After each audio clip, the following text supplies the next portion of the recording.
여러분 안녕하십니까? 여수 MBC 뉴스투데이입니다.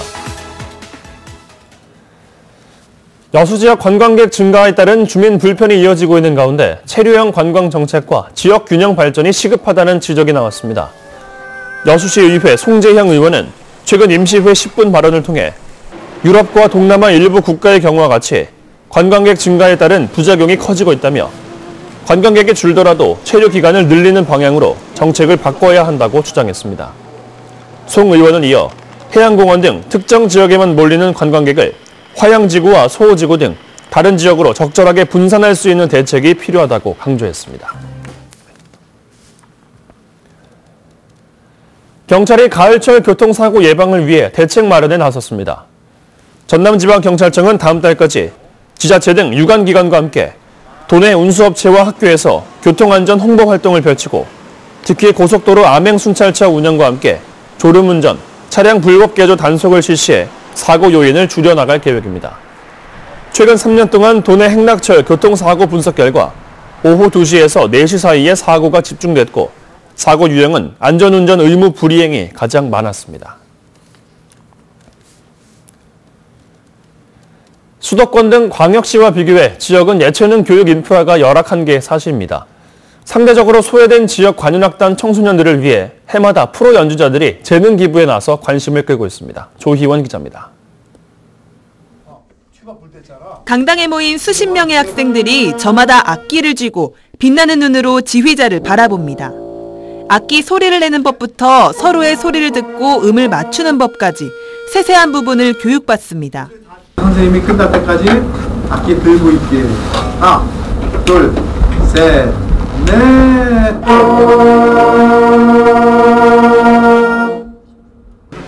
오늘의 선생님은 특별합니다. 한국예술종합학교 이정생 교수와 전 KBS 교향악단 소속 이재규 첼리스트로 국내 정상급 연주자들입니다.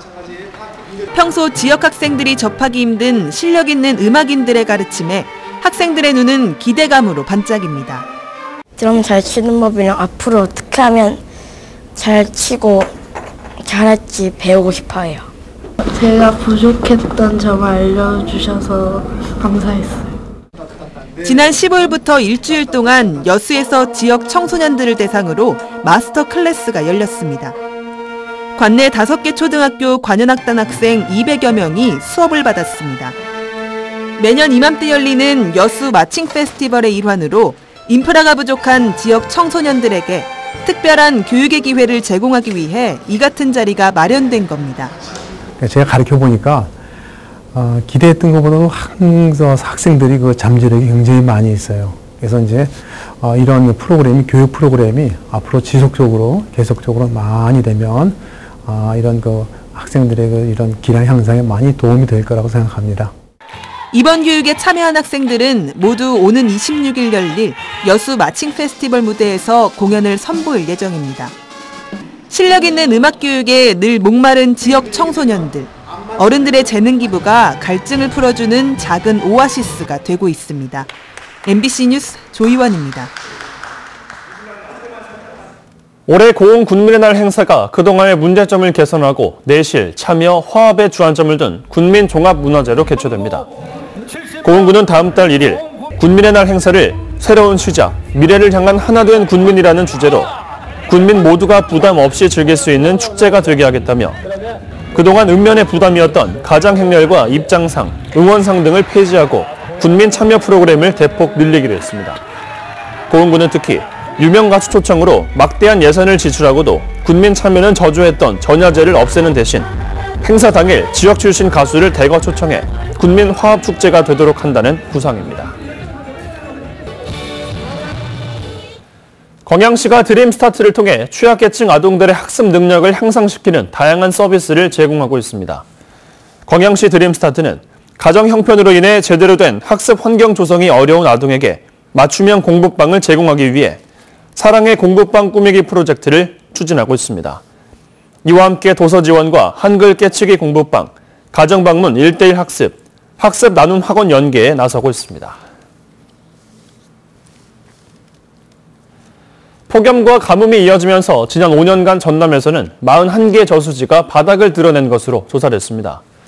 국회 김태흠 의원의 국감자료에 따르면 지난 5년간 연중 최저 저수율이 0%를 기록한 저수지는 전국 90곳이었으며 이 가운데 전남이 41곳으로 가장 많았고 경북 20곳, 경남 17곳 순이었습니다.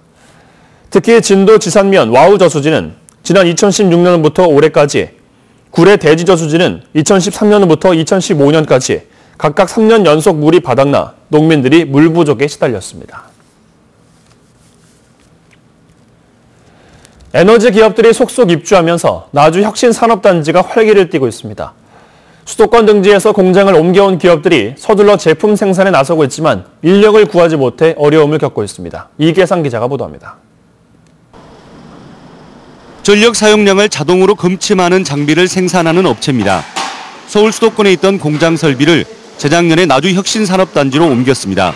한국전력이 혁신산단 입주 기업들에게 입찰 혜택을 주면서 이 공장의 생산 물량은 꾸준히 늘고 있습니다. 현재 40명 안팎의 직원들이 야간 작업을 해야 할 정도로 바쁘게 가동되지만 추가 인력을 구하기가 쉽지 않습니다. 혁신산단 입지가 도심에서 떨어져 있다 보니 취업을 하겠다는 구직자를 찾기가 힘든 것입니다. 이 지역은 인력 자체가 굉장히 적기 때문에, 제한되어 있기 때문에 또 업체 간의 경쟁도 하고 있는 실정이고 해서 인력 모집에 좀 애로사항을 겪고 있습니다. 태양광 발전 자재와 수배전반 시설 등을 조립 생산하는 업체 역시 구인난을 걱정하고 있습니다. 다음 달 본격 가동을 앞두고 공장 내부에 아파트형 기숙사까지 마련하고 전국을 대상으로 전력기술 인력 채용을 서두르고 있습니다. 많은 직장인들이 자기 주거지와 가까운 데를 우선 선호를 하는데 회사 입장에서는 기숙사를 만들어 놓으면 그런 것들이 조금 더 완화가 되죠. 혁신산단의 분양률이 70%에 육박하고 에너지 기업들의 실제 투자도 잇따르고 있습니다. 그만큼 에너지 분야 일자리가 늘어나는데 혁신산단의 접근성이 떨어지다 보니 기업들은 인력 채용 경쟁을 벌여야 할 상황입니다.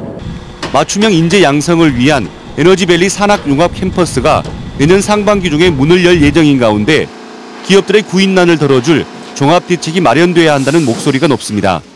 MBC 뉴스 이계상입니다. 정부가 먹거리 안전을 더 챙기겠다며 PLS, 이른바 농약 허용물질 목록 제도를 내년부터 전면 시행할 계획입니다. 농작물별로 허용된 농약만 쓰도록 하겠다는 건데 준비도 부족하고 현실성도 떨어져 혼란만 키우고 있습니다. 양현승 기자입니다. 내년 1월 시행을 앞둔 농약 허용물질 목록제도 PLS. 엄격한 기준으로 농약 오남용을 막고 농산물 안전성을 높이기 위해 추진됐는데 농촌 현실과 거리가 멉니다. 작물별로 등록된 농약만 쓰라는 건데 효과를 본 특정 약재를 맹신하는 농업 관행을 깨기가 어렵습니다. 여러 작물을 돌려 심어야 그나마 수지가 맞는 게 농촌 형편인데 작물별로 뿌린 농약으로 인해 의도치 않게 토양이 오염돼도 문제가 됩니다. 고추에다가 하고 깨에다가도 할 수 있고 하는 그런 농약은 없죠, 사실은. 그러면은 실제로 차후에 후기에 농사 지었던 그 재배 품목에서는 반드시 허용되지 않은 물질이 나올 수밖에 없는 맹점이 있는 거죠. 그나마 소규모 작물들은 등록 농약이 없어 쓸 수 있는 약재가 거의 없는 실정입니다. 농촌진흥청이 연말까지 1670개 농약을 등록할 계획이었지만 10%만 마쳤고 안전성 시험도 지지부진한 실정입니다.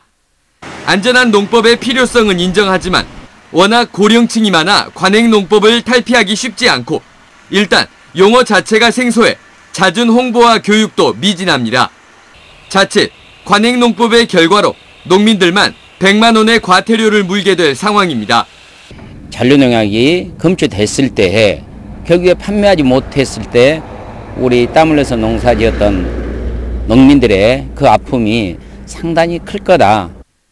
최근 국회 국정감사에서도 PLS 제도는 농촌진흥청이 벼락치기로 추진하는 허술한 정책이라며 문매를 맞았습니다. 국회 농해수위원회는 PLS 시행 유예를 촉구하는 상임위 차원의 결의문을 채택할 예정입니다. MBC 뉴스 양현승입니다. 광양 국가산업단지 명당 3지구에 분양 문의가 잇따르고 있습니다. 광양시는 지난 16일부터 분양에 들어간 광양 국가산업단지 명당 3지구의 산업시설 용지와 지원시설 용지에 대한 기업들의 분양 문의가 잇따르고 있다고 밝혔습니다. 광양 국가산업단지 내 마지막 개발 지역인 명당 3지구는 내년 11월 준공을 목표로 태인동 명당마을 일원 43만 7천여 제곱미터가 개발되고 있습니다. 여수시가 농림축산식품부가 주관한 도시민 농촌유치 지원사업 대상지에 선정됐습니다. 이에 따라 여수시는 앞으로 3년 동안 6억 원을 투입해 귀농, 귀촌 지원센터를 운영하고 예비 귀농인에게 임시 거주지를 지원하는 등 귀농, 귀촌인들에게 안정적인 정책을 위한 사업을 추진할 계획입니다. 한편 지난해 여수 지역 귀농, 귀촌인은 4,280명으로 전년보다 40.6% 증가한 것으로 집계됐습니다. 제때 임금을 받지 못하는 외국인 노동자들이 늘고 있습니다. 광주지방 고용노동청에 따르면 2013년부터 올해 9월까지 전남 22개 시군의 외국인 노동자 임금 체납 신고 건수는 4,912건으로 체납액은 354억 1,633만 원에 달했습니다. 체납 임금 증가율은 지난 5년간 45.7%로 고령화된 농업 현장의 외국인 노동자 비율이 점차 높아지는 상황이어서 노동당국의 철저한 지도 감독이 요구되고 있습니다.